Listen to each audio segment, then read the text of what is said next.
Live from the 607, it's the Ocho Duro Parlay Hour, where we're talking movies, TV, comics, and more. Join in the conversation on our social media with the hashtag ODPH, because here we go.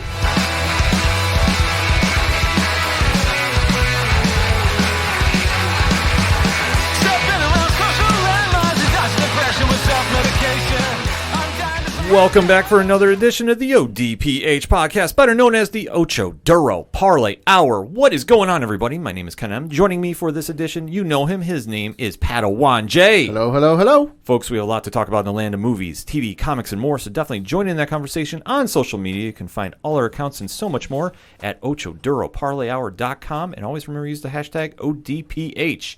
Kicking off this edition of the show, we have to recap Comic-Con at home. Now, obviously, San Diego Comic-Con was impacted as everything else in the world right now with the COVID-19 outbreak. So this year was not your traditional San Diego Comic-Con. Not by a long shot. No, definitely not. They went all virtual. All panels were put online on their various social media outlets and their YouTube page.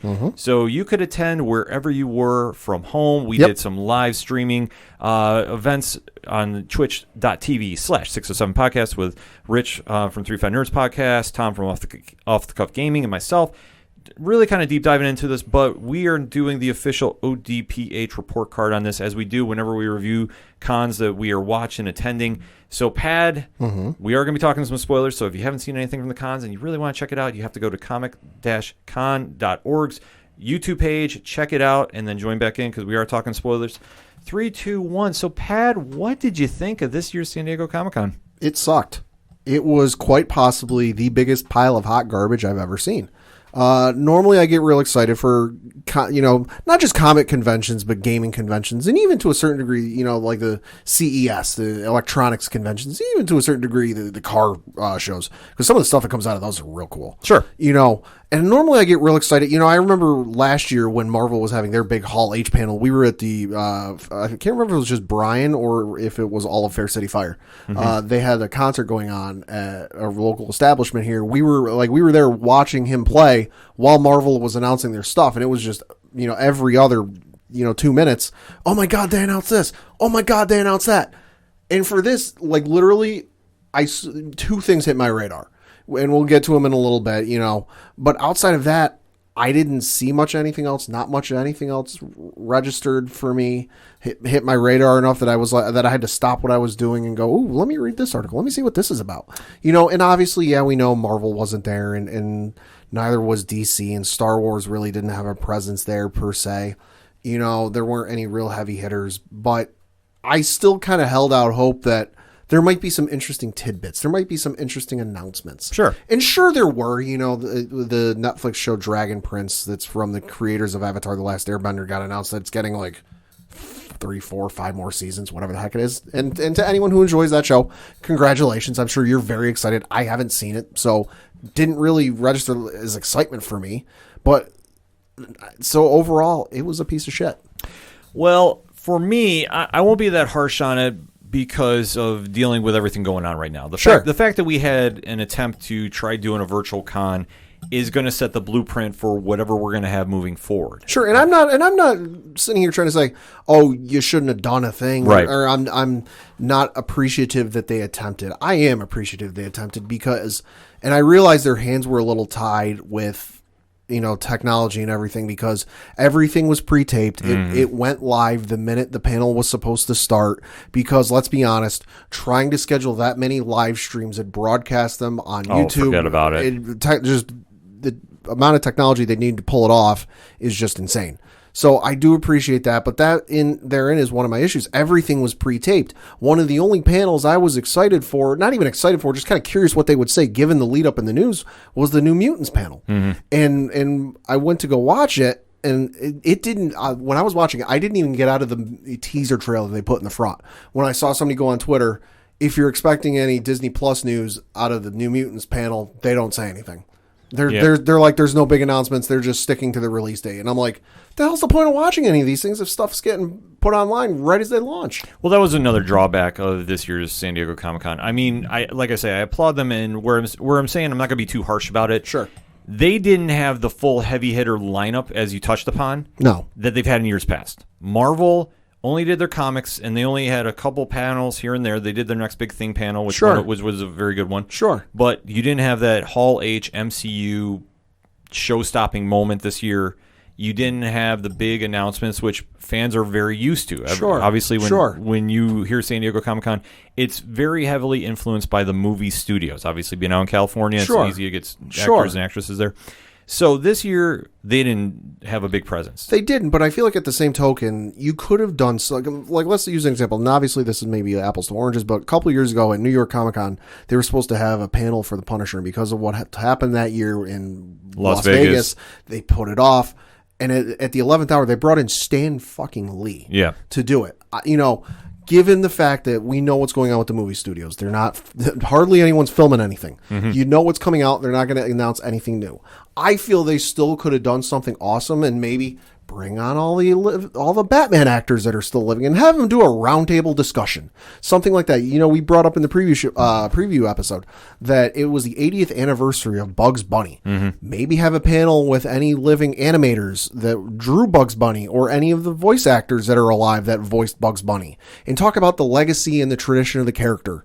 Pull out something that feels like a once in a lifetime opportunity that the world can get to experience it all together, and not just one of those, hey, I was in Hall H for the Walking Dead panel or the Marvel panel, and boy, you should have been there. It could have been something that everyone would have experienced. Oh, definitely so. I mean, I'm not taking that away, but it was just one of those situations without a full stacked lineup as years past. This definitely felt, I don't want to say a letdown like you said, but I definitely took that in consideration when seeing the lineup this year. Sure. Because obviously DC Comics is holding off a lot of their big announcements for Fandom in August. Which makes sense. Well, which makes sense. They're doing their own. Yeah. And they didn't want to go all in on San Diego. Sure. It's like if Lucasfilm decided to announce the next big Star Wars movie at some comic convention a month before Star Wars Celebration. Yeah. They just don't do it. Right. So they held off, and obviously whenever Fandom is going to be rolling out, which all the signs point August 22nd, and it's going to be a 24-hour virtual event,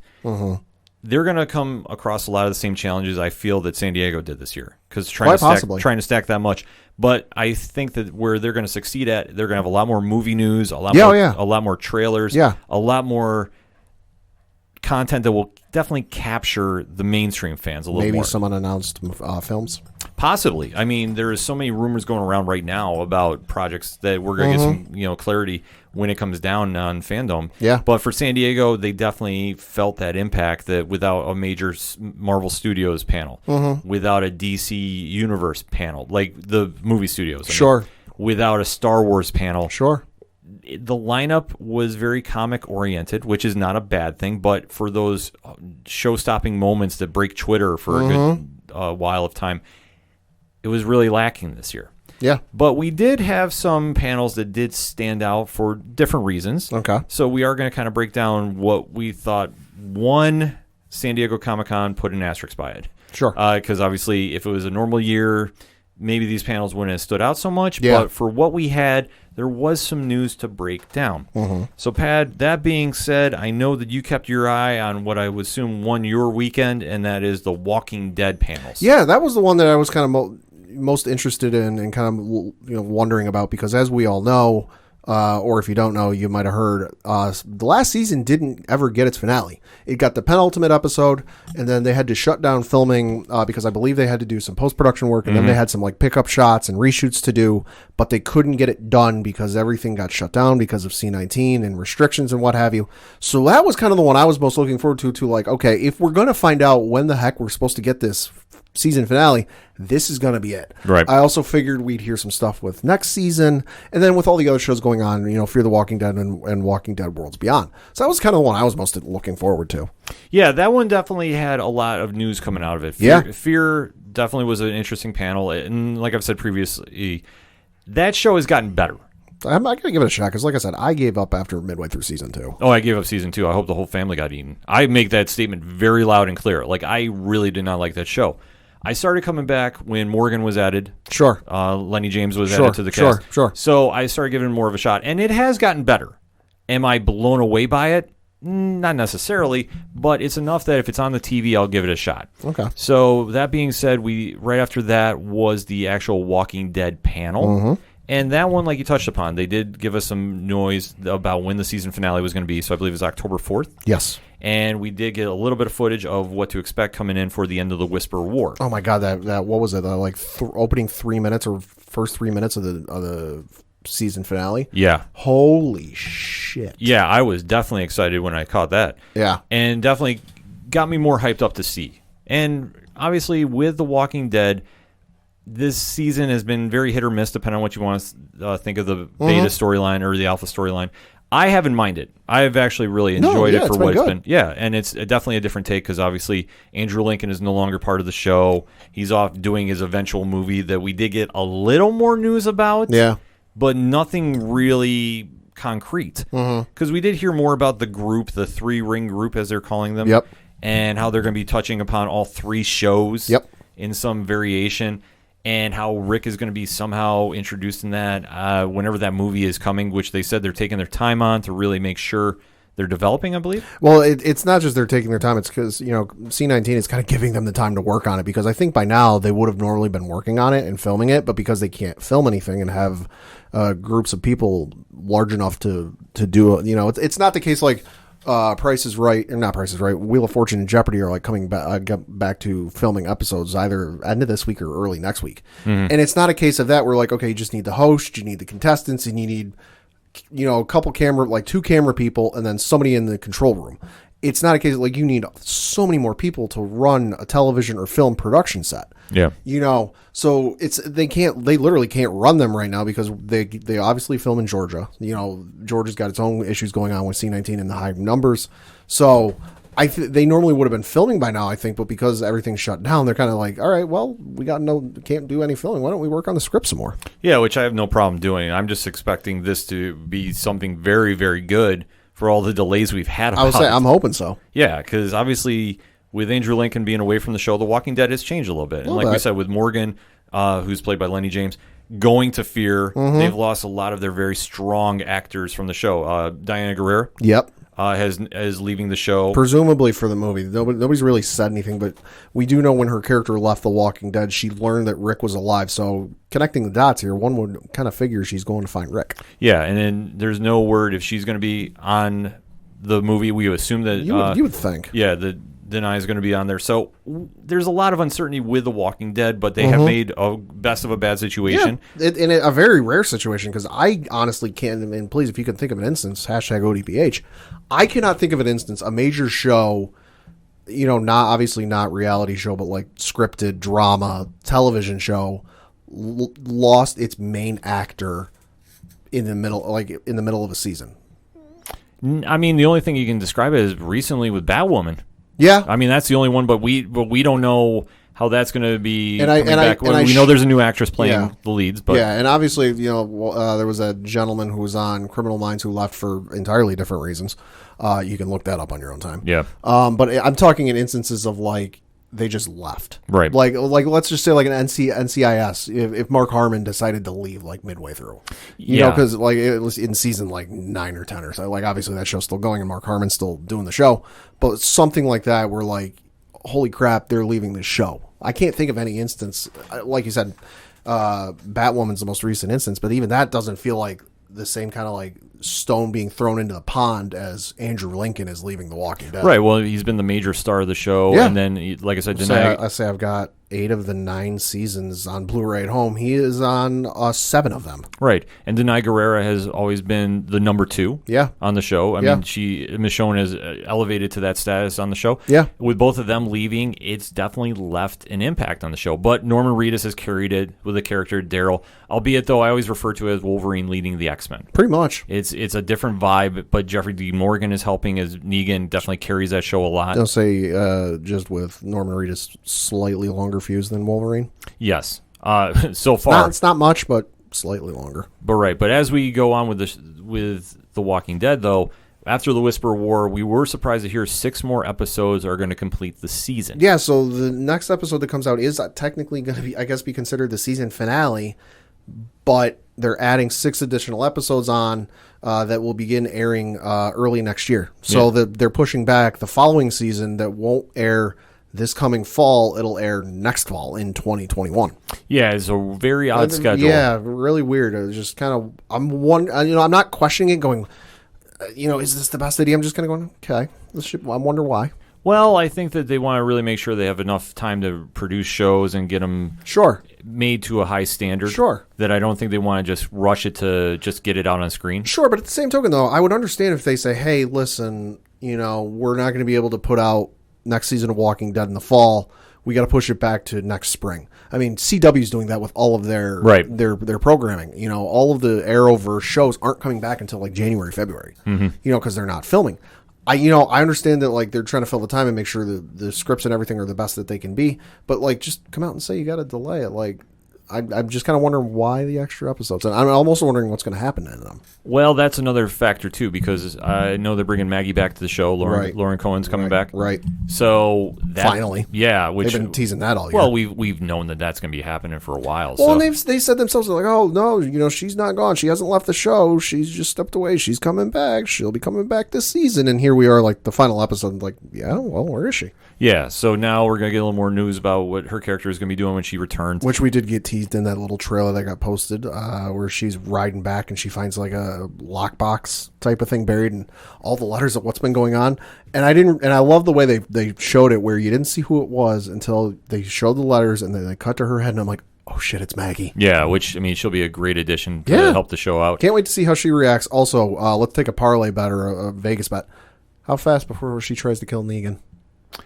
Within the first 10 minutes of her scene that she sees him. I saw that post online. They're like, all right, so how fast is Maggie going to try and kill Negan? Well, that's going to be another storyline that they're definitely going to have to try explaining, which good luck with that. But that's why we watch the show. Yeah. So that's going to be a very big storyline moving forward with that. But that wasn't the only Walking Dead news. We did get some more news about Worlds Beyond. Yeah, so they did announce that despite C-19 and the pandemic going on, they did get season 1 in the can. So that is scheduled to come out. I forget when they said. Actually, it's going to be on October 4th, right after the season finale, asterisk, Whisper War ending. Sure. So they're going to go back to back with those shows. That makes sense. Yeah. But yeah, for anyone who's really amped up for that show or looking forward to it, don't worry. The season's done and in the can, so you won't have a Walking Dead type scenario where you get to a certain number of episodes and then you got to wait because it wasn't done. Right. So they have said this is going to be a 2-season event. Okay. So it's going to be very short, which that makes sense. Well, it makes sense, but I'm just very interested. And when I saw the trailer and footage for this, I got to admit, not blown away by this. No, I'm still not either, and I'm going to give the first episode a shot just to see, because like with Titans, first trailer, awful. Show, not as bad. Not as bad, and I just hope it's going to be something that really builds to maybe another show. Yeah, because if you're only going to do a 2-season event, it's like why are we getting invested in characters? Right, and I'm kind of hoping that once you have the second season over, you bring over some of those characters into either Fear the Walking Dead or the main show Walking Dead, or use it as a way to build up the next villain, once you're done with, say, because I can't speak for Fear the Walking Dead, haven't seen it in a number of years. But when you're done with the Whispers, set it up for whatever villain you've got next after the Whispers with Walking Dead. Build in, their story there and bring them over once that show's over and done with. Yeah, it would make a lot of sense. So, like we say, The Walking Dead had a very strong block over the weekend. For me, though, the block that won Comic-Con had to be Amazon Prime Video. Okay. I think that for everything they unveiled, it definitely had that big feel event, even though Amazon Prime is not on the same level as Marvel and DC, and let's face it, just be honest. But they are gaining some ground. I have to admit that for the shows that they have coming. And we did get teased of 2 new shows rather, and 2 that are returning. They kicked off doing Truth Seekers, the new Simon Pegg and Nick Frost show, which those 2 are involved with paranormal hunting. So if they're going to be ghost hunters, the trailer looked hysterical. I'm all on board with it. It definitely got me hyped up for it because, like I said, I didn't hear anything about this till we started doing the preview episode. Right. So this one definitely I have on my radar. And the other show that really stood out, which was their new one, was the one with John Cusack and Rainn Wilson and Utopia, which it definitely was not what I was expecting. Okay. It definitely had this whole conspiracy vibe to it. And I know in the preview we were saying it was supposed to be a graphic novel brought to life and how people are interacting. I didn't even get that. It just felt like such a conspiracy show that I'm very interested to see this. I really enjoyed the trailer when it came out. Upload was Upload. Yeah. So, I mean, if you're a fan of that show, it was more of the same vein. Nothing wrong with it. Like I say, it's a show that if I catch when it's on, great. If not, Yeah. I don't have it circled. The one, though, that definitely lived up to the hype, though, was the Boys trailer. Oh, boy. Or the Boys panel. A lot of news coming out of that.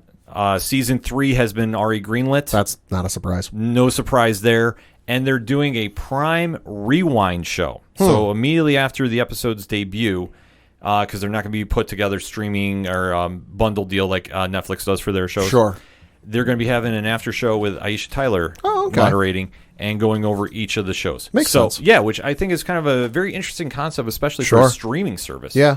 So wait to see how that one comes out. But that one was a fun panel. I really enjoyed that one. Like I said, Amazon Prime really had a nice setup for San Diego Comic-Con. That's why I said, like, if I have to give my grades, I think they won it. Sure. I think they had the strongest.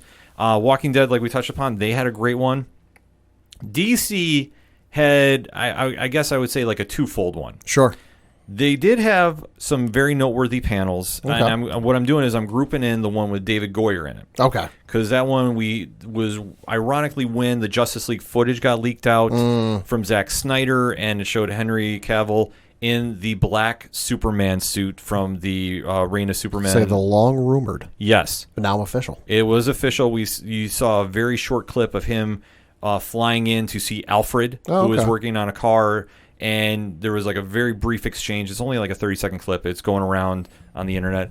So that was something that really made people get excited for the new Snyder Cut. I know we've talked about it numerous times here on the show.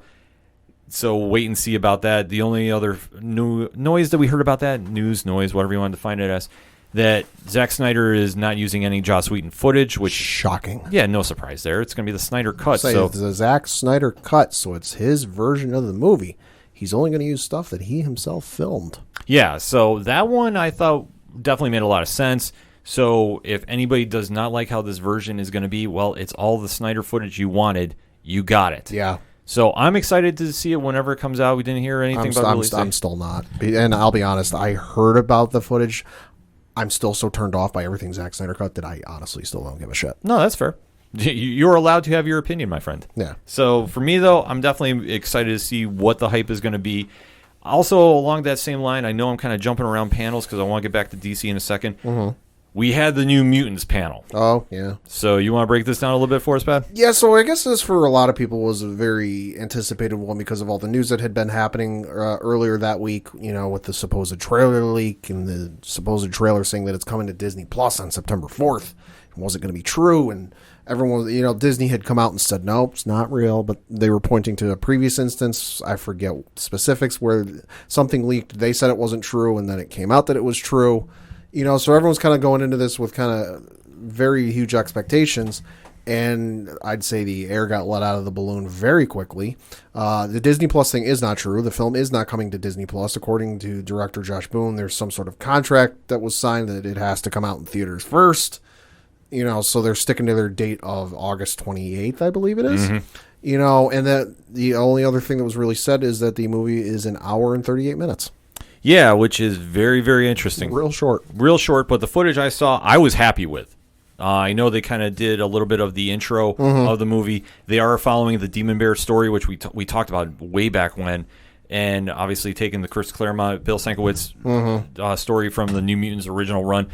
I liked what I saw. I'll say the other thing I should say with that leaked trailer ad spot was Disney said it's fake, but there's new footage in that. So it's everyone's kind of trying to figure out, okay, if it's fake, how did this person get a hold of new footage? Because if so, you have somebody leaking footage. Right.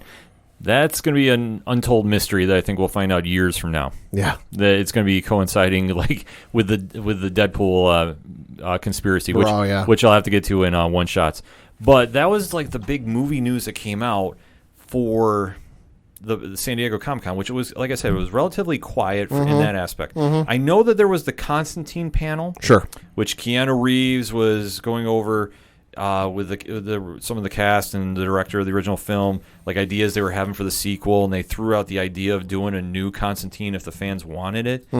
I'm kind of like 50-50 on this. I mean, I prefer Matt Ryan. No offense to Keanu Reeves. Same here. I prefer Matt Ryan. Yeah, like I said, Keanu, I would love to see get involved in the DC universe, just maybe as a different character. Do a multiverse Constantine with him and Matt Ryan.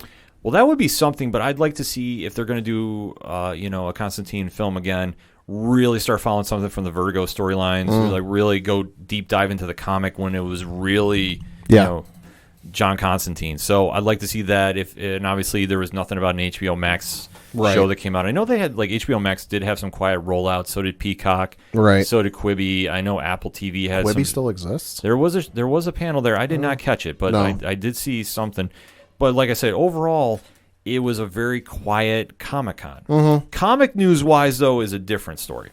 I know Marvel, like we said, had their next big thing panel. They're really hyping up Empire right now. Sure. I know that that's going to be crossing over in different books, and they're rolling out the Werewolf by Night book, which I think is going to tie in more so with Moon Knight when that gets released, and it's possibly going to be a big Midnight Suns reveal. Yeah. So that's going to be something as well. But what really stood out for me comic-wise had to be the DC panels. Okay. That they had a lot of their creators come in. Tom King, Tom Taylor was leading one panel with Brian Michael Bendis, and they were talking about a bunch of different projects they have coming out. I know that Tom Taylor's been releasing teasers for Injustice, whether it's a new book coming out or it's a lot of fans are running with the idea it has something to do with a video game release. Oh, maybe. I don't think it's anything with a video game because they haven't announced anything. Right, so I don't know. I think it's a new spin-off book that's coming out, Probably. but I know they're teasing a lot of it with the font you see on his Twitter. Tom King was talking a little bit about the new Rorschach book he has coming out, which that sounds like it's going to be amazing and absolutely just bonkers, and I'm super excited about that. And then to flip it to day 2 of DC Comic-Con at home was all the Bat Family. Right. Which, I was camped out for this one. Scott Snyder, Greg Capullo talking death metal, which is absolutely, I say bonkers. Just throw that on times 100. If I throw this comment at you, Army of Lobos. Jesus Christ. Yeah. They decided to release this. We don't need that. Oh my! There was that, and I know they were hyping up about the Robin King. Yeah, I've saw a lot of articles about that. Which looks real scary. Yeah, which I mean has a better name than the Batman Who Laughs. Yeah. Sorry, I still hate that name. The Robin King, though, the way they're establishing it is worse. Yeah. Which is scary if you've been following the comics. He's more twisted than the Batman Who Laughs. I mean, which is real twisted. I heard the comment about the Flash ring, and that's all I'm going to leave it at. Yeah, Google it on your own. Although we should warn you, those with weak constitutions need not search. Yeah, but I will say this though: they really brought the energy for that panel, even though it was a Zoom call. Right. Greg Capullo was like super amped up to start talking to people, and he was super energetic, and it's. Being somebody that's met him in person, right? It was like I was standing right in front of him. Like that is literally what you get. There was no fakeness. And it never is with him. Him and Scott are always just super gracious when you go meet him in person. And then they were talking about some of the new Black Label books coming out. I know that Sean Gordon Murphy has a new spinoff coming from his White Knight series. Okay, that was kind of really catching my eye. And there was a lot of just regular comic news. So like I say. Overall, DC really didn't reveal a lot of the movie stuff. It was just more so just a lot of the comic stuff, which, like I say, if you're going to Comic-Con, you will like it. And you definitely have to say, okay, this definitely was fulfilling my appetite, so to speak. And I was definitely happy with everything we saw. So I was not too disappointed for the comic news. Obviously, you didn't get a lot of the big mic drop moments, though. No. But I will say you did get a lot of content. However, I got to say, I did not give a good grade to one panel, though. Okay. Was not impressed with the new Hellstorm on Hulu show. Oh, really? Yeah, that one, the footage I saw for that, very vague. Did not really give me an idea with whatever they're doing.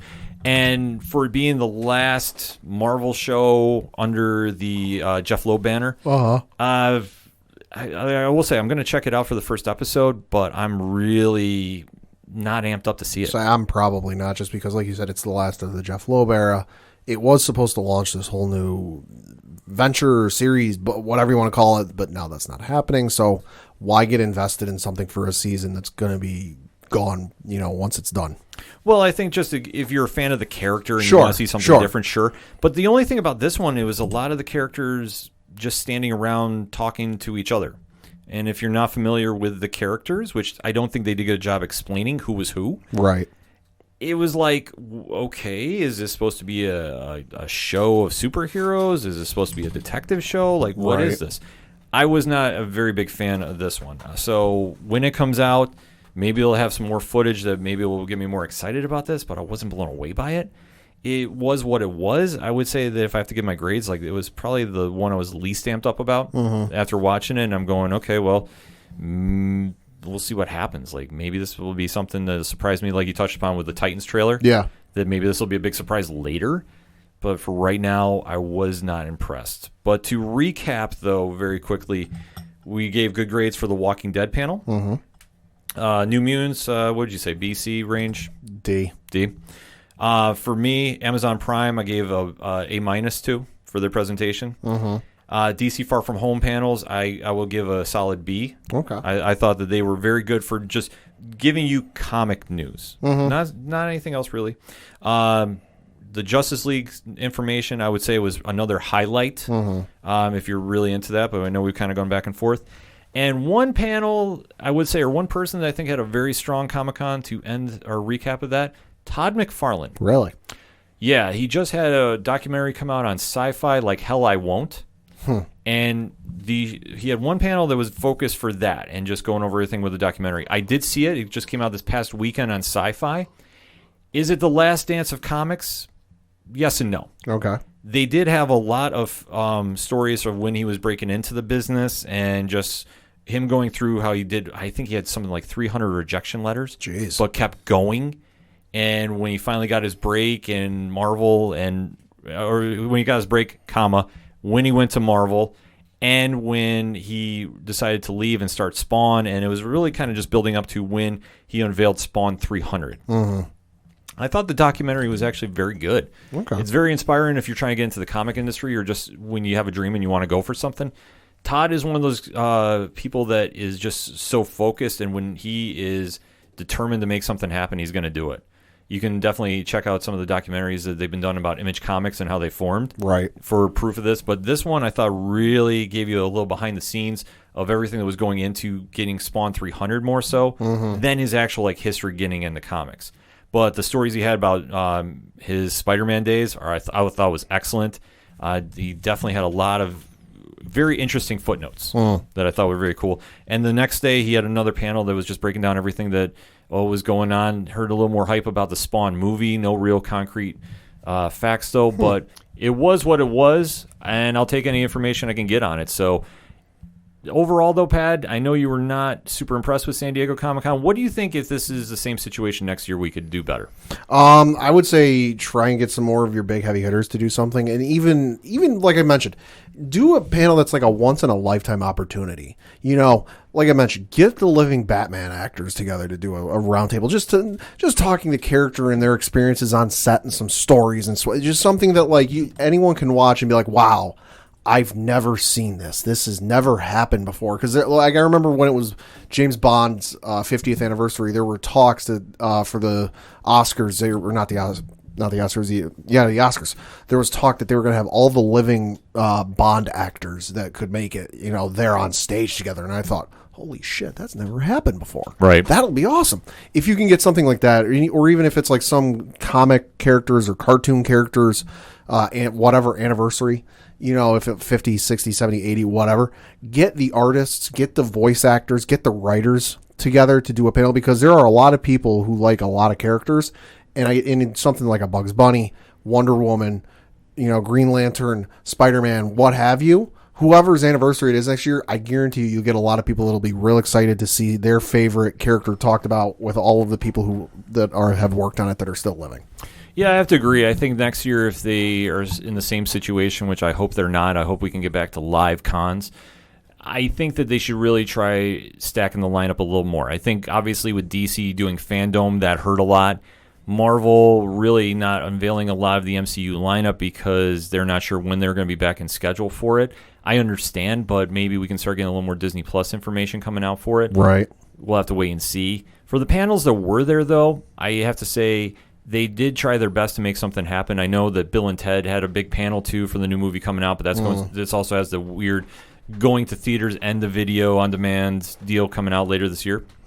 So that one, like I said, really didn't stand out too much, but it was enough information. But we've seen some trailers already, so like I said, didn't really capture that feel of the mic drop moment in Hall H. The other panels there, like we've recapped, definitely had moments that stood out. One that we didn't really cover too much was the Star Trek one, right? But that one also unveiled a lot of footage that if you're a CBS All Access subscriber, you know what they have coming. They had some great stories about Picard and Discovery and the new animated show coming out as well.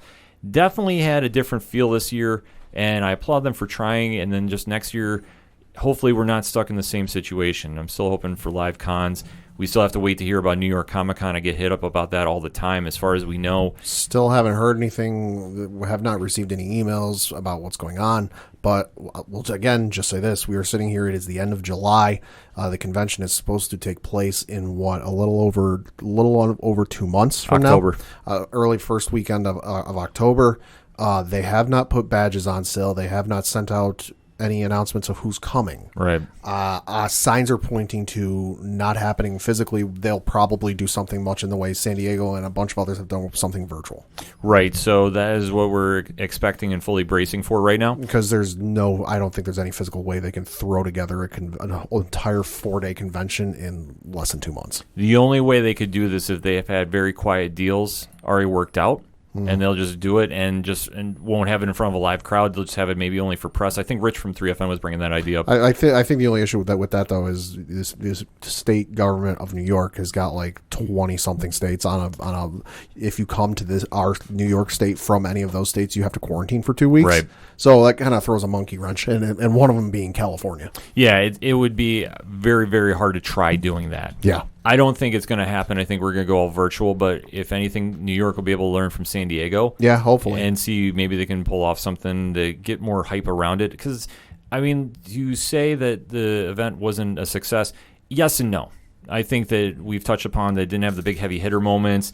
And for going to the cons, it's about seeing all the cosplay. And I know there's videos, but sure, like you touched upon, a lot of it was all pre-taped. You don't have that fan interaction moments, those times you can just tell your friends, hey, I met so-and-so, or I was at the blank panel, right, and this happened, and just those moments. It's a tough situation, but it's nothing against San Diego. It's just the situation, the world we're in right now. So hopefully this isn't something we'll have to deal with next year, and everything gets resolved sooner than later, fingers crossed. But definitely hit us up on that hashtag ODPH. What was your thoughts about Comic-Con at home? Did you like it? Did you not? And what stories stood out to you that maybe we didn't cover? We can definitely have that conversation on social media. We're going to take a quick break. We'll be right back. Hey, this is Chris. And Lance. Asking you to check out our new podcast, Comic Book Keepers. Join us as we delve deep into comic lore to uncover the history behind a wide variety of comic book characters. Each episode will feature one hero, villain, team, or ensemble, and break down what makes these heroes super. We'll give you recommendations on what storylines to read. Explain how characters were created. Discuss adaptations, costumes, and answer comic fandom's what-if questions. Yeah, and spoiler alert, these conversations can get pretty nerdy. This is Comic Book Keepers.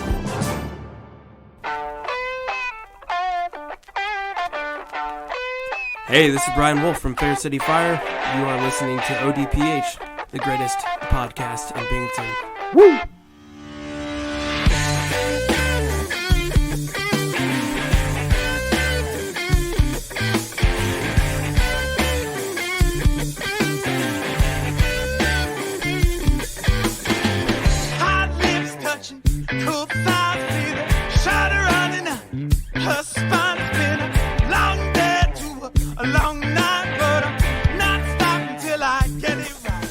Coming back for segment number 2 on this edition of the ODPH podcast, and we have to talk about a show that is returning to Netflix, long awaited this weekend, and that is The Umbrella Academy. Oh, okay. Gerard Way and Gabriel Bay's epic comic of a dysfunctional family of superpowered heroes, if you can call them that, and trying to save the world from an apocalyptic end. And do they or do they not? Well, that's just what you have to find out when you watch Season 1 on Netflix. Originally coming out in comic book form 2007, this book was definitely one that flew under a lot of radars, But with Gerard Way writing, he does have that very unique sense of characters. Storytelling purposes. Right. How he presents a story is always interesting. Right. I always say he is somebody that follows a lot of the same lines of Grant Morrison when you write a book. And that's when the show was originally airing. It was going up, ironically, head-to-head with DC Universe's, now HBO Max's, Doom Patrol series. Mm-hmm. They both came out the same weekend last Valentine's Day. Something like that, in 2019 there. Oh, yeah. Best day ever. So that being said, it was a head-to-head, and who won? The fans did. Yeah. So definitely had to be super excited about that. And now we finally get Season 2 coming out. Both shows are doing very well. So this was going to be one that we had a lot of question marks going into, because once we heard it was finally greenlit for Season 2, what were they going to be doing? Obviously, they're covering the Dallas storyline, which happened in 2008. And we get the first footage of the team now traveling back in time, which is a minor spoiler per se of Season 1. So if you haven't seen it, we are going to be talking some spoilers. I'm giving you a fair warning right now.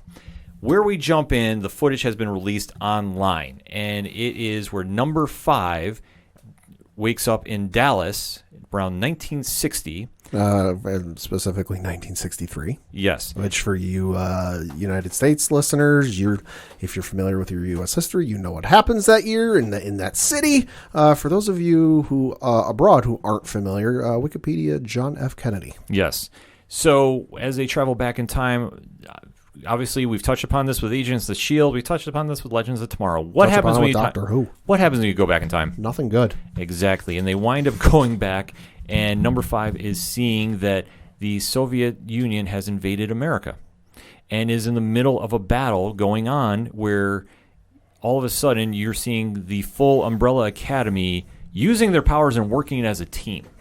And which is very, very wild to see, because if you know anything from the first season, to see how they were after the death of their Professor X, Mr. Hargraves, they were definitely not a cohesive unit by any means. Each one of them has a damaged history, to say the least.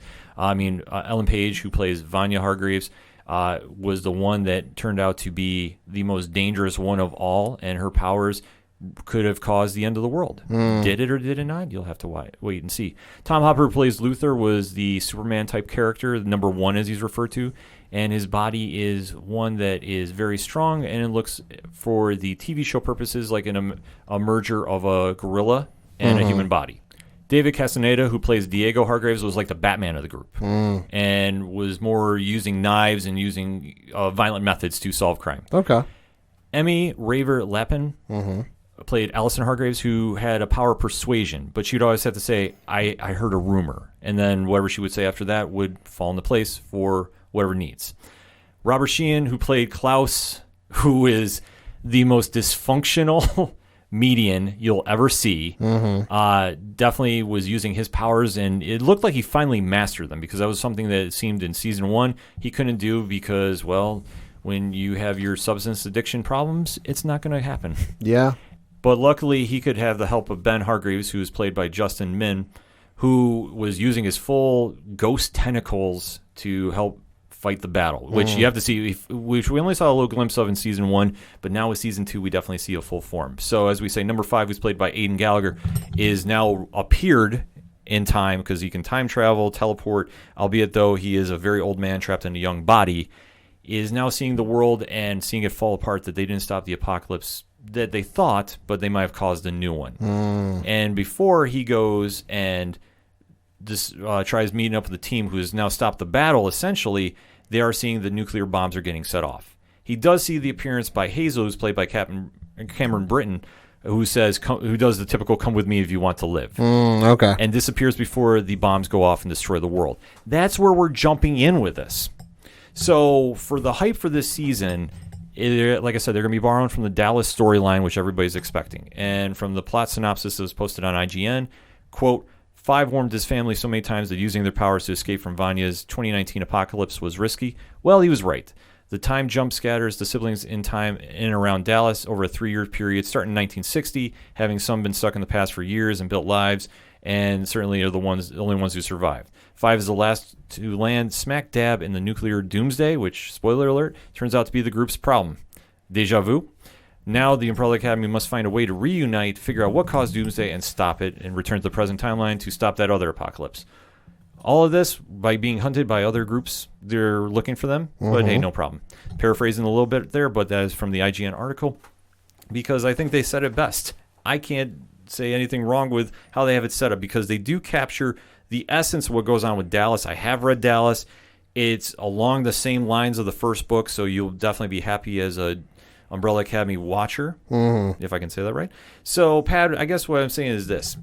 You're waiting to jump on for season 1, correct? Oh, it's not even waiting to jump on season 1. It's just I had, when season 1 got ready to come out, I did the thing you can do with Netflix, add to queue when it drops. And it got added in there, but I just never got around to it because The Witcher came out, and then The Mandalorian came out, and then just all this other stuff started coming out that I just got so sidetracked. And my queue in Netflix kept getting bigger and bigger to the point where, like, Umbrella Academy wasn't within the first couple of things I view, and I completely forgot about it until I was cycling through, and it's like, oh, things on your list you might have forgotten. And Umbrella Academy was like one of the first 5, and I'm like, oh, yeah, I did forget to watch that, didn't I? So that being said, going into a sequel, what are you expecting for a show to capture the magic of the first 2? I would say kind of capture the magic of the first, maybe some similar writing or build off of what you had happen in the first season. Maybe if there was a cliffhanger, have it last more than one episode into the second season. Looking at you, Flash. Build off of that, and then have something to really grip the viewers and really get them invested for season 2. Like I said, haven't seen season 1, but I did watch the trailer, that one trailer that came out for season 2. And as soon as they mentioned Dallas 1963 and a certain presidential name, I went, oh shit. Well, yeah. Well, if you follow the books, you know exactly where that storyline's going. And I'm not going to spoil that for anybody because that just wouldn't be fair. But I think this story is going to definitely be something that does follow the books fairly to the letter, I want to say. I think that they're definitely going to have a lot of similarities, but definitely some changes because, like I said, they did have some subtle changes from the original book in the first run. Sure. So this one I'm expecting, and then it hasn't been announced yet for season 3, but I fully imagine Netflix is going to do this. The amount of hype going into the Umbrella Academy is definitely worthwhile. I mean, I haven't heard anybody say anything wrong that it wouldn't warrant it, and definitely it was a huge success the first time out. I forget how many millions, but I believe it was something that it was an instant re-up for Netflix. It was relatively soon, I remember that. Yeah, so I fully expect this one to be one that everybody has circled on their calendars too. And to see more comics come out like this, I fully applaud when shows get a good chance to run and be something that's not typical superheroes. The one thing about the Umbrella Academy is it is damaged superheroes. You see their flaws. Like I say, Klaus is the one that has the most flaws of everybody, but yet you can see where the character is really trying to be a hero at times, but can't escape the demons of his own fault. And obviously they deal with substance abuse really open and out there. That you see that there's a lot more adult themes in this, but it's something that doesn't take away from the overall story. But I think it's good to see the diversity in the characters and their origins, that just not everything is just all typical, happiness, I guess. Sure. And I think that to see more networks taking a shot at doing a show like this, I think is a great thing. That's where you're seeing the success of Doom Patrol. Oh, yeah. Which is definitely not safe for work. Yeah. And definitely deals with a lot of the same vibes that Umbrella Academy does too. To see shows like this succeed, I think is sending a good message to networks and production companies that, hey, we don't need to do a million Batman shows. Right. We need to do a million Spider-Man shows. We can definitely go and take characters that don't fit into the mainstream and make them work. I know that sci-fi has really shifted away from that lately, but even though when they took their shot and they had the run of Deadly Class and Happy, right, those were books that were definitely not for kids. Yeah. Dealt with a lot of different elements. I mean, Happy, the fact that it actually got on screen and for a second season, which was absolutely batshit crazy, it was still a success that it made it that far. Yeah. But to see them get pulled off, and we haven't really seen anything else like jump out like that on major networks. I don't think we are for cable. Maybe when FX does, if they're still doing Why the Last Man, that might be something. It all depends on what everybody has lined up. But for Netflix, I think it's a big win. And I think the fact that they're going to stick with this franchise, and probably I would imagine if this show takes off like I think it's going to for season 2, we'll hear an announcement for season 3 get announced fairly shortly after. Yeah. And then that'll be the Hotel Oblivion story. I think it's a win-win for everybody. I'd say so. Yeah, because you definitely want to see more shows break out and get there. More indie books, I think, the better. Because, like I say, if everything's all Marvel and DC, yeah, it's great and all. I'm not complaining. But I definitely like to see more independent books get their run. And especially for the Umbrella Academy, which I say, it's very similar to the X-Men, but if the X-Men were all broken. That's the easiest way to describe this. And it's something that definitely has an audience. There's a lot of hype for it. And it makes sense of how it's translated on screen. That even if you're not the biggest superhero fan, you can still get into the show.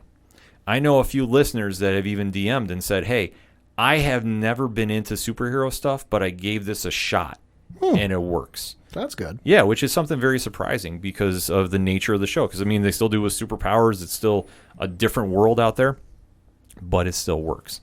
I'm definitely super excited about this. I'll definitely try getting a blog up review for this because I don't want to spoil too much for you, Pat. But if you got the chance to watch this weekend, definitely do it. Definitely hit us up on hashtag ODPH. Give me your thoughts, and then do you want to see season 3? I definitely do because I think the show has been stellar so far. The reviews I've read on other sites have had nothing but praise for season 2. They said it might be even better than season 1. I'm hoping because the bar is set very high for me. And I'm just saying whatever we're going to get out of this is definitely a noteworthy event to get more indie books going.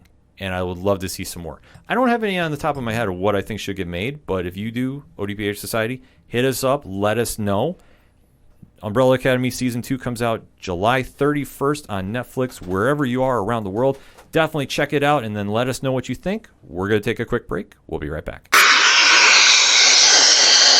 Don't touch that dial. Don't change that station. Because, just for a minute, we're here. Invading your current universe and bringing you to ours. The Tangent Versus to probe your mind. I'm Kelvin. I'm the Chris. And we're two weirdos, nerds, geeks who discuss and obsess over ours and your favorite TV shows, movies, and other parts of geek nerd culture. So, how about you give us a listen and come with us down the rabbit hole? Take the red pill and see how dark and twisted things may or may not get. Available on all major podcast providers. We now return you to your regularly scheduled podcast. Good night. Hi, this is Jimmy Gazdick from Crimson Brethren and Floodlands, and you're listening to ODPH.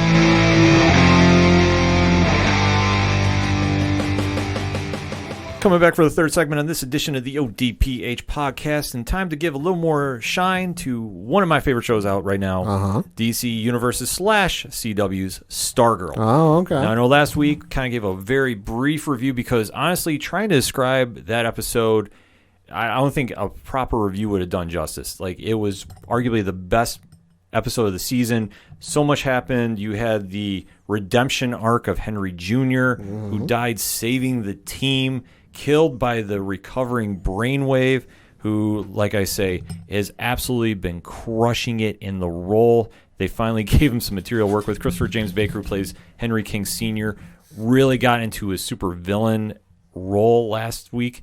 And when he finally admitted that he killed Henry Jr.'s mother and it was like, well, Henry, if you're going to be in my way, I'm killing you too. And brings a whole roof down on him in front of the JSA, who remember are all kids at this time. It was truly one of the most gut-punching moments of the series. Definitely, I would say, up there when they killed off Joey in episode 3. Definitely hit everybody. I remember talking on social media about this, and everybody was just actually blown away by the performance here. So what were we expecting going into episode 11, Shining Knight? Well, that's what we're going to talk about. So if you haven't seen the episode, you don't want anything spoiled, you have been forewarned. We are talking Stargirl spoilers in 3, 2, 1. What did I think?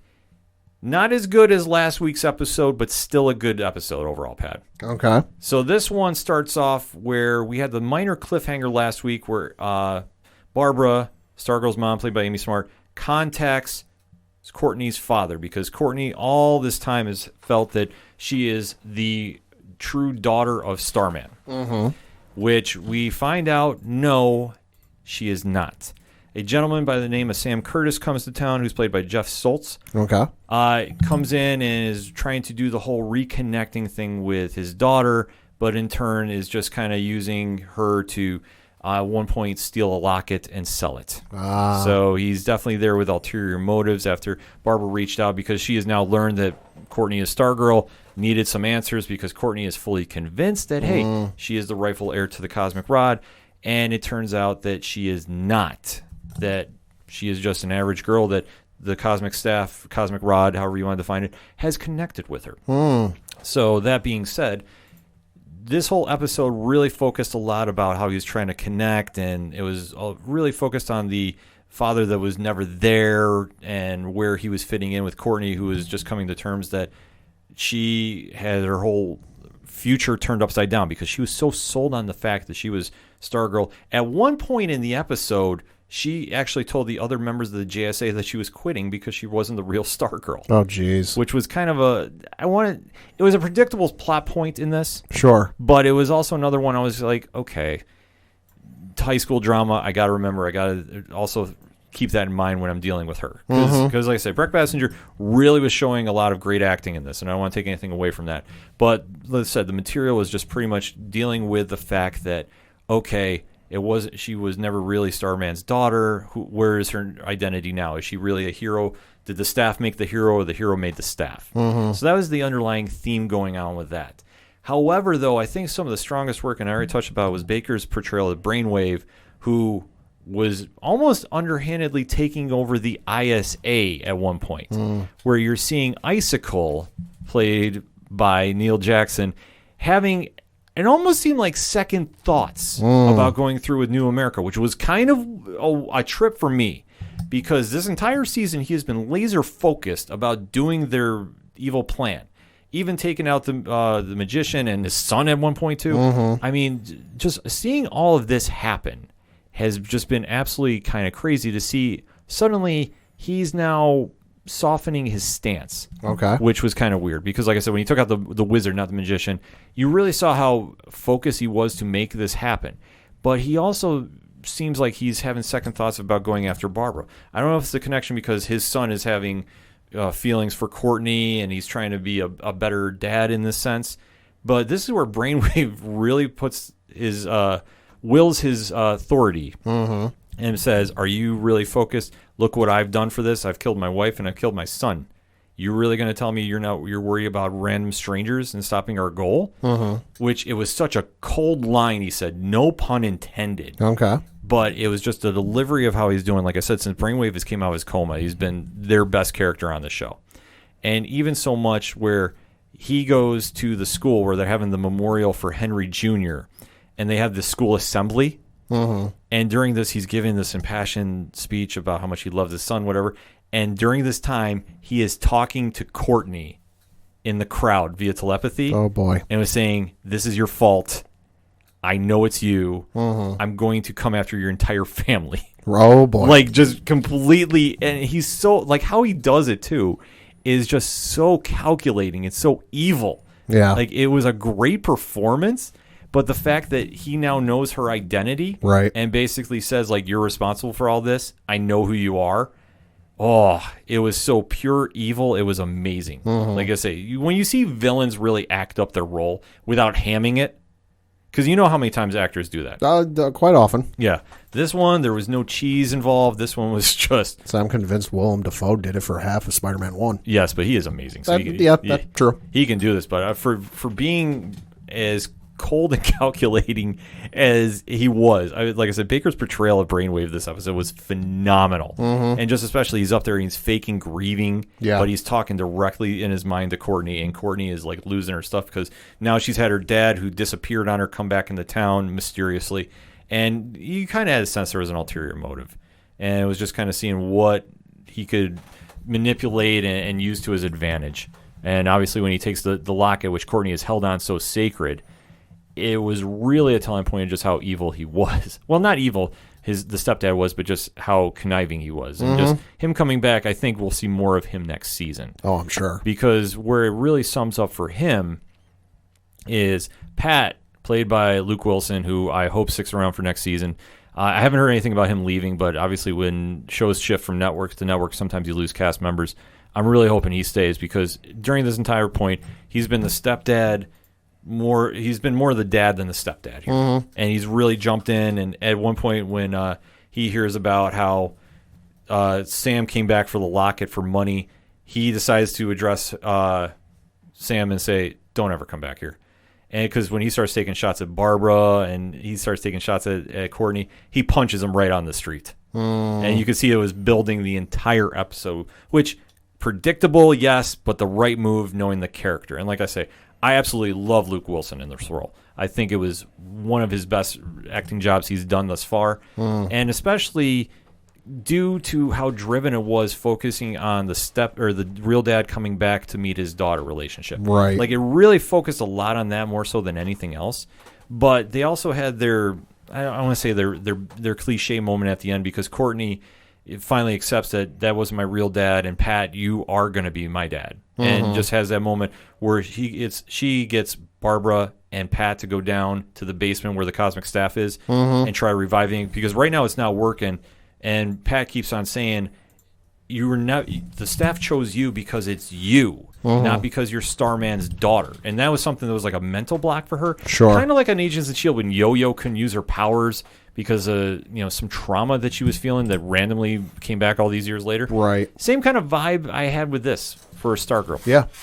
That suddenly that she came in and was like, okay, I'm no longer the daughter. The staff won't accept me. The staff does, and has this weird light up moment. And during this time too, even though the episode is called Shining Knight, you don't get a lot from the character of the Shining Knight. Okay. Which one thing I thought was kind of, I don't want to say a letdown, but for where they've had their origin stories prior to, I think they've done a better job about that. I mean, Mark Ashworth, who plays Shining Knight, who's been the janitor at the school, he's having delusions, and you can definitely tell that he's recovering from an attack that was coming from the Dragon King at one stage, because he has his memory wiped. And I mean, even from the beginning of the episode, he's having like these weird flashbacks where he's seeing objects, like he's trying to find his horse, and he's on a farm and he's like looking at a tractor. And then when he winds up like finding a picture of Pat, he goes to the garage, but he starts seeing that he's the Dragon Lord, and the other JSA members that are there are the minions. Right. And he's walking around with his sword, which he keeps in his janitor closet. Don't ask, comics, reasons. Yeah. So he almost winds up attacking until Pat talks him down, and then he's like begging for help. He's like, I don't know what happened, but I need help. And then when the only other time you really see him in this episode is when he goes down and he sees that Courtney activates the staff, and he keeps saying, the queen has risen. It's kind of a weird moment, I'm not going to lie. And I'm just wondering, like, is the staff going to somehow kick back the Shining Knight's memory? Because they really didn't touch upon it too much. Sure. Like, it was kind of a different vibe. But how they wind up summing up this episode, like I say, it wasn't as strong as last week's episode, which, I mean, how can you really top that? It was arguably their best one. They do have that meeting between Brainwave and Icicle to end this episode, where Icicle goes up to Brainwave and says, I will take care of the family, including Mike, the stepson, so there's no legacies. Like, it's like they're going all in with 2 episodes left, and you see the ending shot is the monitor that has the countdown for New America, which has now been expanded from 6 states to half the country, because Brainwave Senior is back, not Junior. Wow. And they have less than 12 hours now before everything hits the fan. Overall, good episode. Liked it. Not one of the best ones. I think they delved a lot into Courtney meeting her real dad and drug that out. It could have been summed up a little quicker, or at least have more of a non-cliche payout. If he winds up coming back next season, who knows, because it could possibly happen, then maybe we can delve in a little bit more. But this one, I don't know. Like, it just kind of drug a little bit in certain areas, but the strong work by Baker as Brainwave definitely carried this episode. Like I say, is absolutely frightening how cold he was during the eulogy for his son. And he's sitting there talking to Courtney via telepathy. And even when he takes the reins from Icicle and basically says, are you in or are you not? We've come too far. You need to finish this. And even where Icicle is like having a change of heart, which, I mean, that kind of felt a little sudden to me too. Okay. I can't really lie. That did feel sudden. Still, Brainwave gets everybody back on the same page. We're going into the final 2 episodes of season 1 on a very strong note. Everybody's all in with their poker chips. Who's going to win the deal is anybody's guess. 2 episodes left. Here we go. Hit us up on hashtag ODPH. I want some feedback from our audience. I know Dre is watching every week. We're having a good interaction on Twitter. Join in that conversation if you see it, because if you've been watching Stargirl, what is your thoughts? What did you think about the Shining Knight episode? Did you love it? Did you hate it or not? And 2 episodes left. Where do you think the season's going to end? Definitely want to have that conversation. We're going to take a quick break. We'll be right back. This is Rich, the host of the Three Fat Nerds podcast and co-host of the Horror Zone 607 podcast, and you are listening to our hashtag 607 podcast brothers, the Ocho Duro Parlay Hour. Now kick it back over to Ken Moneybags and the crew.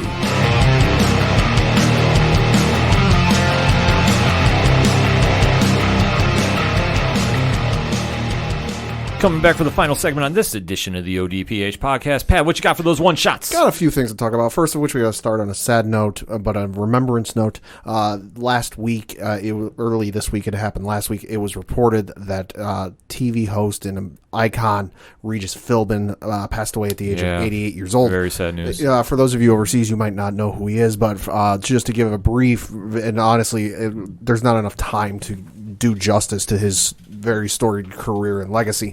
He was a gentleman that got his start on behind the scenes in television before making it onto the screen. Really broke through with a morning daytime talk show in 1988. It was called Live with Regis and Kathy Lee that he hosted in 2011 until 2011. So for 23 years he was on the air, and every morning, like clockwork, Monday to Friday, there you hop on or whatever it aired on in your air neck of the woods in the States, was on like clockwork. One of those staples. You just seen him always doing interviews and funny moments, and then obviously hosting Who Wants to Be a Millionaire and really bringing that show to prominence. And I'll say, no disrespect to anyone who hosted Who Wants to Be a Millionaire afterwards. I know they just recently did a run with Jimmy Kimmel and celebrities, raising money for charity. Nobody can hold a candle to Regis hosting that show. Regis made it must-watch TV. Regis was an icon. When you talk about daytime TV, whether it had been with Kathy Lee Gifford or Kelly Ripa, he always had this unique way of talking to guests and making everybody feel at home. And even like from the wide spectrum of like pro wrestling, like you'd always see wrestlers from the WWE go on there. Yeah. And he would completely ham it up with them. I think at one time Bret Hart put him in a sharpshooter lock. Oh yeah. Because I don't know I don't know if he was saying does it hurt or not. So you have those moments where Regis became like larger than life in those moments because everybody during the 80s and 90s really wanted to go on that show. Oh yeah. And it was always a staple. I just remember that. So it's something that just watching his work, I mean, just phenomenal. And it's a very sad moment. So obviously condolences to his family, friends, and fans all over the world. Yeah, moving on, I got some interesting Star Wars news, some Disney Plus news, some Obi-Wan Kenobi news. It's being reported on by the Illuminati that there's some casting information going on, and it's some rather interesting casting information. The casting list is focusing on 2 lead characters, and the descriptions are as follows. Quote, girl, Caucasian, 8 to 11 years old to portray a precocious girl. Boy, Caucasian, 8 to 11 years old to portray a precocious boy. Now, you may be wondering to yourself, why is that such a big deal? What's such a big deal about 2 kids getting casted? For those of you who don't know, the show is reportedly set to take place 8 years after Revenge of the Sith. Oh. Which it happens to be, so that's 8 years after 2 twins are born into the galaxy to a certain woman named Padme and a certain father named Anakin. Ooh. So, I mean, connect the dots here. We might be looking at them casting a very young Luke and Leia. No word yet.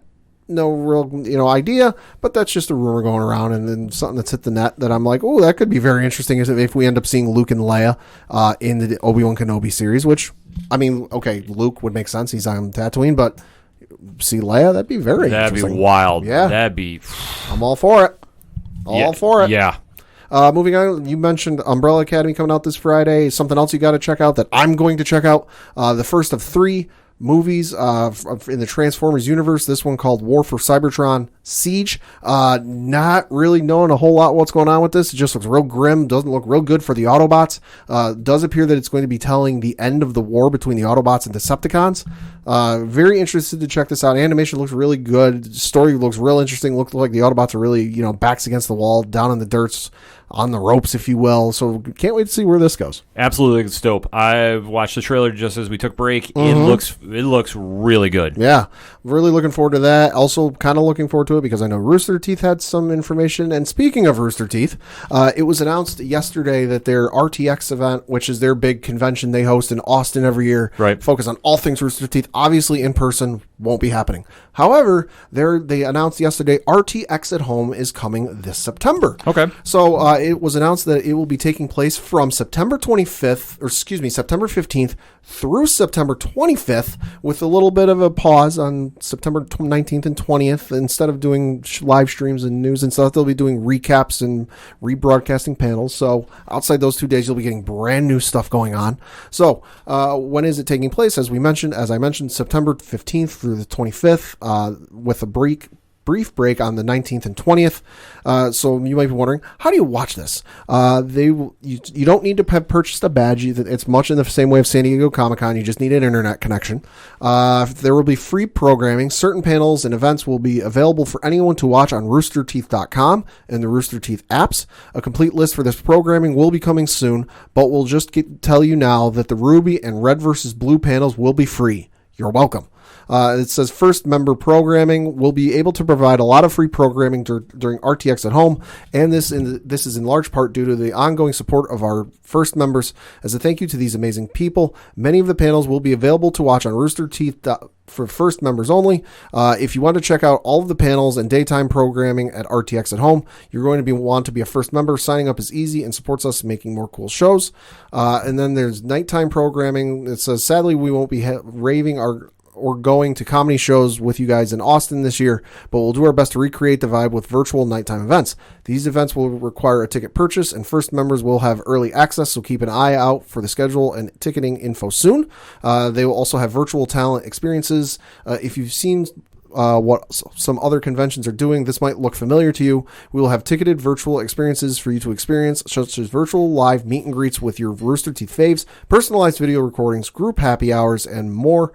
These experiences will be limited, and first members will have early access to tickets, so we'll be sure to blast the news far and wide when the details become available. Programming will be broadcast on roosterteeth.com and the apps, unless otherwise noted. There will be selling merch. For more information and all the links and info, you go to roosterteeth.com. They have a blog post on their site, so definitely something to check out. I know I'll be checking some of that out because, like I said, Rooster Teeth puts out a lot of good content. Yeah, I mean, I know they had a quick thing at Comic-Con this year at San Diego, but this one is their big event. So I mean, that's another case where we're talking about. Yeah, everybody's holding off for their own events, and Rooster Teeth obviously does great quality work. I know you're going to be locked and loaded for this. Oh yeah, I've always wanted to go to RTX. Just the stars haven't aligned quite right for me to do it. Someday I'll get down there because I've seen videos and I've heard stories of RTX. It sounds absolutely insane. So this is going to be the next best thing. Yeah, definitely worth checking out. So yeah, moving on, some weird possible George R. R. Martin might have predicted his own future news. This one hit Twitter today, and at first I thought, oh, this is funny. Because it's a bit of an anniversary for George R. R. Martin. And then I realized he might have inadvertently predicted his own future. So in a blog post dated May 21st, 2019, titled Thanks New Zealand, you can go to his site or even go anywhere on Twitter because it's floating around enough today. And it's a blog post he wrote about how about New Zealand and how beautiful it is and how he's going to be going to Worldcon 2020, and announcing he's going to be doing that and all this. And so at the end of the blog post, it reads, as for finishing my book, I fear that New Zealand would distract me entirely too much. Best leave me here in Westeros for the nonce. But I tell you this, if I don't have the Winds of Winter in hand when I arrive in New Zealand for Worldcon, you have here my formal written permission to imprison me in a small cabin on White Island, overlooking that lake of sulfuric acid until I'm done. Just so long as the acrid fumes do not screw up my old DOS word processor, I'll be fine. Of note, because Worldcon 2020 starts, I think they're doing a virtual, much like everybody else. Starts Wednesday, July 29th, 2020. Looking at the calendar, that is today. So George R. R. Martin, while not in prison and he is locked in his cabin at home, not able to go anywhere. So inadvertently might have predicted his own future? That's creepy. Yeah, a little bit. I mean, hey, if it means him getting actually there writing some more books. Yeah, many fans, including myself, want that next book. All for it. So yeah, can't be any worse. That's so weird, though. Can't be any worse than the last season of Game of Thrones. Hey. Switching to some Star Wars comics news. I haven't been able to really keep up on the Vader comic line, but after reading this, I'm going to have to. They gave a little preview for Vader issue number 3, which came out. Vader returns to Naboo. I won't spoil it for those of you who are reading, but I'm showing kind of picture here. He's on the plane. That's the plane or the field from episode 2 where he's having a picnic with Padme. So yeah, he returns to Naboo, and Lord have mercy, I'm real interested to see what happens with this, especially when they're talking. He has a reunion with one of Padme's former handmaidens, Sabe, who impersonated her at least once in those movies. I forget. That's crazy. Yeah. Also in related Darth Vader comic news, it was announced at Comic-Con at home over the weekend that the Darth Vader comic will do a crossover with The Rise of Skywalker. Now, no details were given, but I think it's going to, from the sounds of it, it's going to be with something that ties into the movie.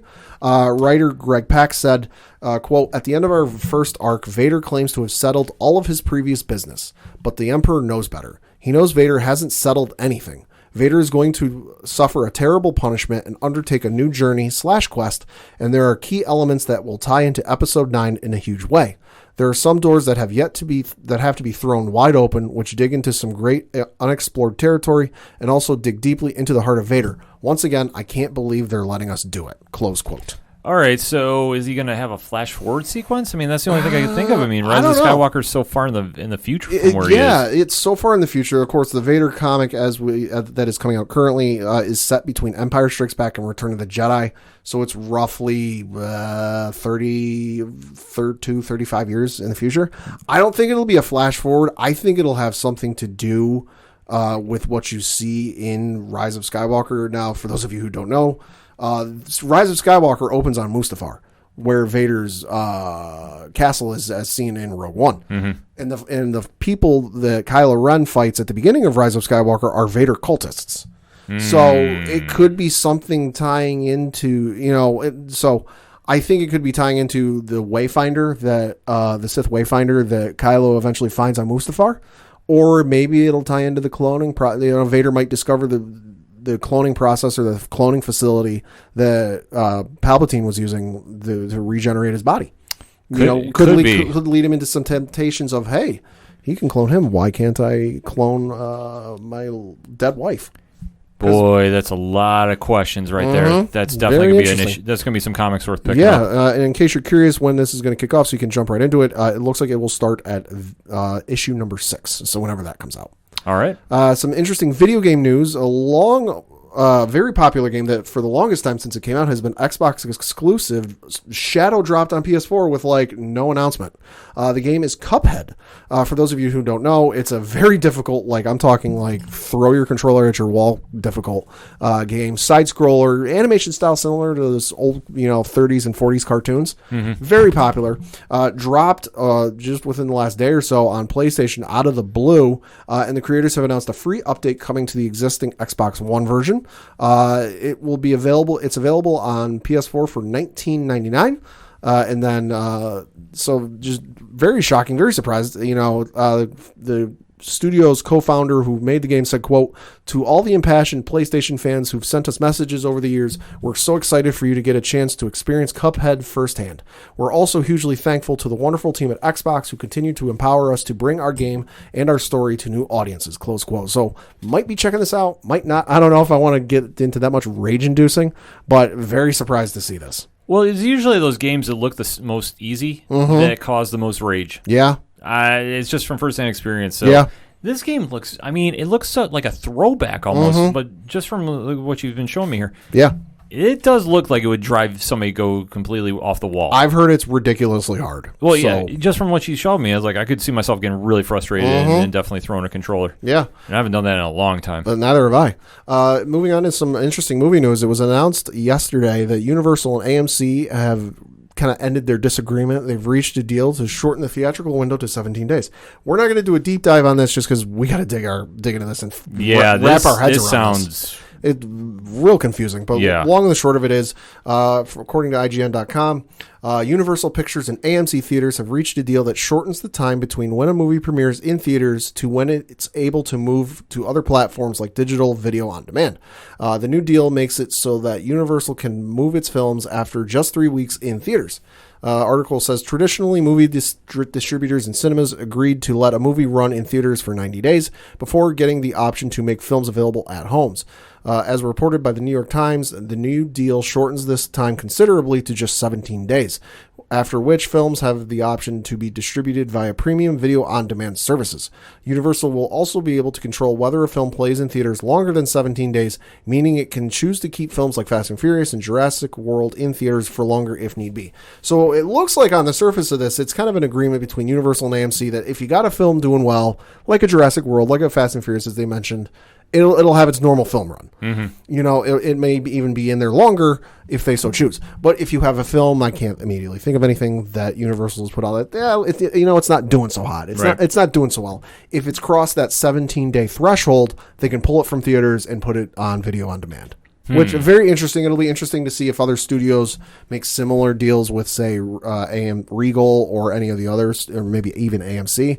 Very interesting precedent that could get set here. Yeah, it's something to definitely keep an eye on. And like I said, we're going to have to kind of do some more research on this because I know that I've seen like so many confusing news stories come out about who's reopening, who's not. Yeah. I thought Regal was saying something that they are going to be opening by the end of August. Something within the last 2 weeks of August, they said, which, again, believe it when I say it. Yeah, when I can actually go to a theater, I will definitely comment. I mean, heck, I might even do a Facebook Live or something. Sure. You just get to such a point now where everybody's trying to make a deal to get these new movies out. Everything's bulking up. Yeah. I mean, there's just so much uncertainty right now that if this deal does go through, great. I'd love to see some movies back in the theater. Yeah. And if they have a straight video on demand type deal like Bill and Ted does, that was announced, and some of the other ones, then sure. But until we get something really concrete and I can see an actual movie theater, it's hard to go, really get amped up for it. Like I know they just gave Tenet another release date. Believe it when I see it. Yeah. New Mutants, same deal. Yeah. So. That being said, it's just more wait and see. But hey, if something can get done and we get new movies released to us one way or another, I'm for it. Yeah. Funny you mentioned Tenet. That was going to be the next thing I mentioned because Warner Brothers has given Tenet another release date. I feel like DJ Khaled. Another one. They announced the last week, and it was reported by Variety, that it will premiere in international theaters first before opening in select North American cities at a later date. So Tenet will be released in 70 international territories, including Australia, Canada, France, Germany, Italy, Japan, Korea, Russia, and the United Kingdom on August 26th. And then on August 27th, it will be released in Canada. Well, that's interesting. They put the Canada twice in this article. Check your local listings. Yeah. Before making its way to select North American theaters on September 3rd. So Warner Brothers previously indicated it could become more flexible with releasing Tenet in other territories. First, after a U.S. theater release date was continuously delayed due to the ongoing C-19 pandemic. So we might finally be seeing Tenet, which I got to admit, I'm really amped to see. I'm excited to see that movie. I don't care when it comes out, where I got to watch it. I am down for. Yeah. I need to see this movie. I always like Nolan stuff, so and this one looks absolutely crazy. Yeah. So I'm expecting to need to take some aspirin after I see it. Probably. But I'm excited to see it however form we can get it in. So definitely excited for that. And lastly, we got some Witcher news. Okay. Not for season 2, though. Spinoff. It was announced by the Twitter account NX on Netflix, which is like a verified account for Netflix, where they said, quote, 1,200 years before Geralt of Rivia, the worlds of monsters, men, and elves merged into one, and the first Witcher came to be. Announcing The Witcher, Blood Origin, a 6-part live-action The Witcher spin-off series from Declan DeBarra and Lauren Schmidt Hersrich. So it looks like we're going to be getting a spin-off from The Witcher. No idea when this is coming since it was literally announced 2 days ago. But something to look forward to. It will be developed now, for those of you curious and maybe a little bit trepidatious, it will be developed by the original series showrunner Lauren Schmidt-Hissrich and Declan DeBarra, who wrote season 1 episode of Banquets, Bastards, and Burials. I also do know that the book's writer will be a creative consultant on the show. The gentleman who wrote the Witcher books will be a creative consultant on the show, so he will have his input on that. So definitely something to look forward to. I know I'll be looking forward to it, and I cannot wait to see it. Yeah, I still got to try to finish in The Witcher. I started, and I just... Season 1, it jumps around, but that's because it's based off of the first book, which is a collection of short stories. So it is a bit of jumping around, and it can be a little bit confusing, but by the end of it, it's amazing. Yeah, that's what I keep hearing. So it's kind of like you with Umbrella Academy, me with The Witcher. It's just, I get watching too much other stuff, and I'm I'm completely out of it right now. All right, so for my one-shots, let's talk some DC animated news. Okay. Now, it was announced, trailer dropped for Batman Death in the Family. Okay. So that's supposed to be dropping later this year. Obviously is the classic story of Jason Todd and the 900 number. And the number of people called to get him killed because they didn't think they'd actually do it. Yeah, it's always a crazy story in comics about the original death of Jason Todd. Now, this movie is very interesting because this is going to be the first interactive DC comic film. And what I mean by this is you get the option at some point in the film. I'm guessing maybe in the beginning. You can either choose the Robin cheats death. Okay. Batman saves Robin, or Robin dies. So it sounds like, what was that movie? Bird Box? I want to say yes, or was it I'm blanking. There was Black Mirror. There was the interactive stuff on Netflix. It sounds like kind of in the same vein of that. Yeah. Interesting. Yeah, it's going to be something very interesting. Now, like I said, if you're not familiar with the story, is very, very classic in Batman's mythos. I want to say it came out in 88. And it's the story about how Jason Todd, the second Robin, was captured by the Joker, and like we touched upon it, they put up a 900 number. So for those who don't know, Jason Todd coming after the original Robin, who was Dick Grayson. Not as popular. Not a lot of fans didn't like him. So in this story, they decided, all right, why don't we put it up to the fans? Why don't we let them decide what happens with him? Yeah. Because at that point, he was captured by Joker. So there was literally an 800 number that you called. Press 1 to have Jason live. And I'm guessing which number it was. Press 2 to have Jason die. And a whole boatload of people, like the overwhelming majority of people chose let him die. Yeah. Because A, they didn't like him. B, he wasn't as good as, the original Robin. And thirdly, they didn't think they'd actually do it. Yeah, it was absolutely crazy, like how many people did it. And they actually followed through. Like DC followed through and killed off Jason Todd in the comics. Later on, obviously, he's been brought back. Because comics. And he's now the Red Hood, and he's running around Gotham and where else in his own solo series right now. And I know that they actually threw up the old 900 number 2 on DC Universe when they introduced Jason Todd into the Titans show. Oh, okay. So that is always just a cool throwback. And like Pat touched upon it was a vast majority of people that jumped in on this. It's so crazy to hear that how many people could not stand a character. And now Jason Todd has this weird following, too. Yeah. Like his very cult-like following. Yeah, his fans are like the Red Hood fans are like super intense about him. I mean, which is great. Be passionate about your fan base. So just to see this happen is really a wild thing. When I saw the trailer, I'm like, wait, what? And in the version he comes back, and I guess he survives, he comes back as the Red Robin character, though I believe was Tim Drake. So like it's a weird setup how they have it. It looks very interesting. I will say this. Like the more I'm watching it, the more I'm like, okay, well, this could go a few different ways. Like I don't know how much they're going to follow the comic per se. Sure. But once, like I said, they're introducing him back and how he returns, it's definitely something worth checking out. Like especially if you're a fan of the character, and like I said, the various interpretations they're going to have of this, I think is something very worthwhile checking out. So like I said, it's supposed to come out fall 2020. Don't have an exact release date. If I had to guess, I'm going to say October right now. Okay. So that'll be kind of my only shot there. If we're going to keep it talking about media, let's talk about Agents of S.H.I.E.L.D. Now, obviously, last week we previewed, or we reviewed the latest episode. So going into tonight, 4 episodes left, including tonight's episode. They are teasing about Jiaying has now joined the team, and they're trying to stop Nathan Malik and his superpower team. So far, Pad, what is your feelings on the season? What's the feeling in the past couple episodes? Past couple episodes, kind of up and down, but as the season in general, not bad. No, definitely not bad, and they're adding more superpowers individuals to the team. So there is somebody else that gets recruited to Malik's army, and they're going to delve a little more into Korra and Daisy's relationship, I think, with Jiaying. So they're definitely going to be building up some more. They're coming off, obviously, the big Enoch death from last week, which I still don't think he's gone. Like, the more I'm thinking about him, like, somebody had to get smart and put him on something. Put him on an LMD or something. So we'll have to see about that.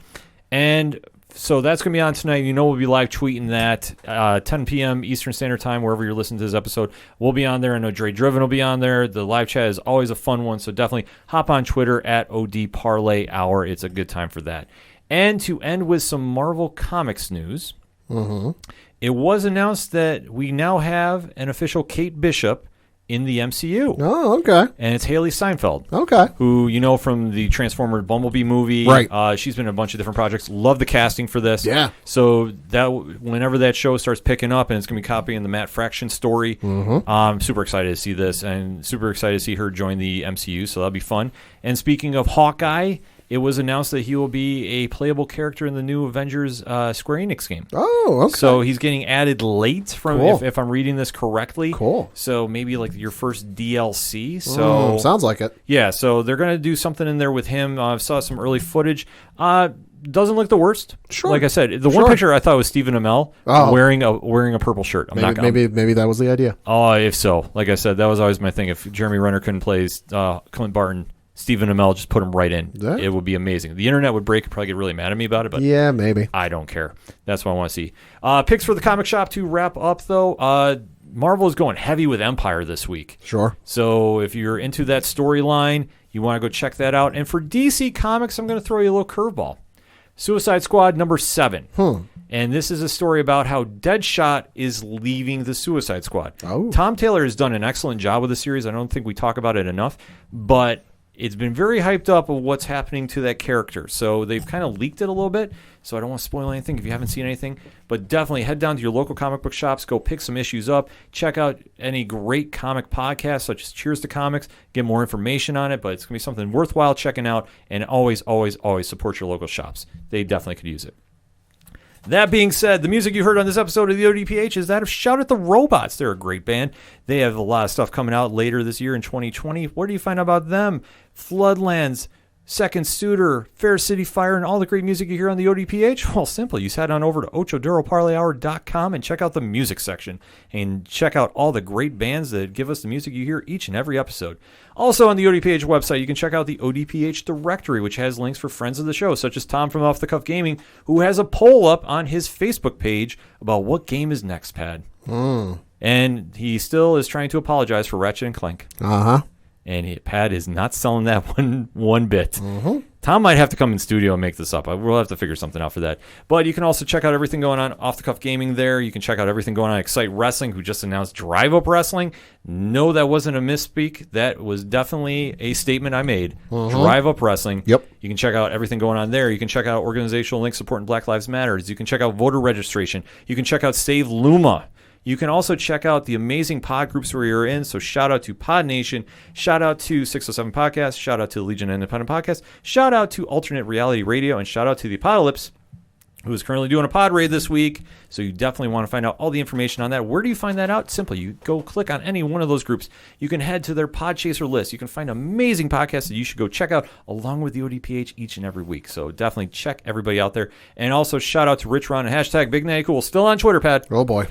Everybody over at 8122 Productions, they got a lot of stuff going on, a lot of streaming we're going to be doing, a lot more events going on too, so a little something to hype on.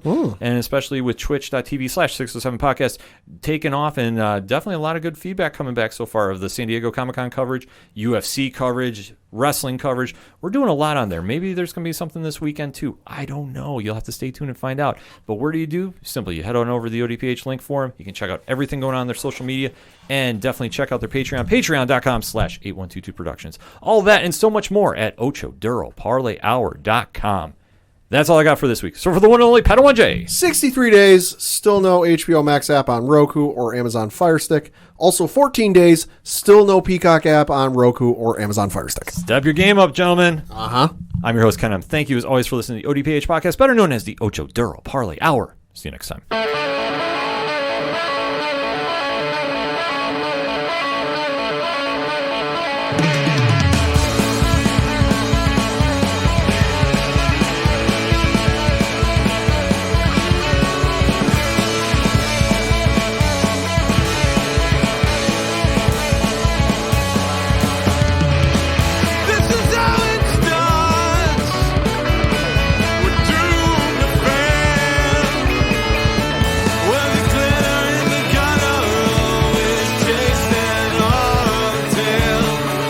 Time to